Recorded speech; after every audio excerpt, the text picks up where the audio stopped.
இன்றே டவுன்லோட் செய்து உங்கள் ஃபேவரட் ஷோக்களை என்ஜாய் பண்ணுங்க. நீங்க எப்படி சம்பந்தமே இல்லாம அந்த இடத்துக்கு வந்து எங்களை காப்பாத்துனீங்க? அத நினைச்சாதான் எனக்கு இன்னும் ஆச்சரியமா இருக்கு சார். நீங்க எப்படி அங்க வந்தீங்க? நேத்து ரேவதி ஆபீஸ்க்கும் வரல, லீவும் சொல்லல. என்ன ரீசன்னு தெரியல. அதனால அவங்களுக்கு ஃபோன் பண்ணி பார்த்தேன், நாட் ரீச்சபிள்னு வந்துச்சு. அப்புறம் விசாரிச்சு பார்த்ததுல ஏதோ குழந்தைக்கு பேர் வைக்கிற ஃபங்க்ஷனுக்கு நீங்க போயிருக்கிறதா சொன்னாங்க.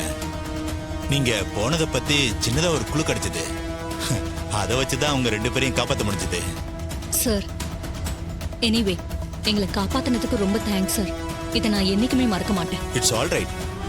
எங்க கம்பெனி ஸ்டாஃபையும் அவங்க அம்மாவையும் காப்பாத்தினதுல எனக்கு ரொம்ப பெருமையா தானே இருக்கு.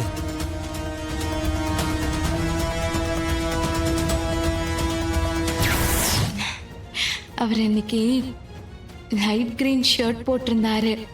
எவ்வளவு அழகா இருந்தாரு தெரியுமா?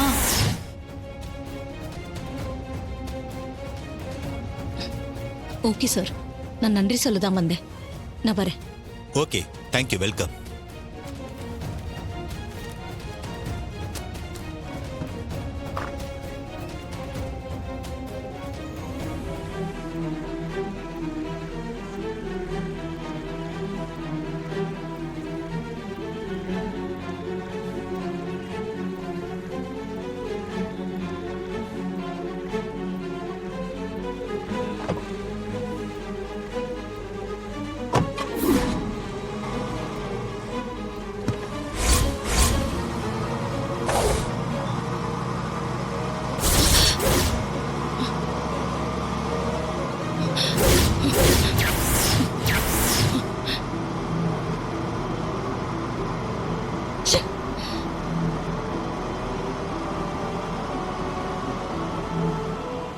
மறுபடியும் என்னை ஏமாத்தி முட்டாளாக்க பாக்குறியா?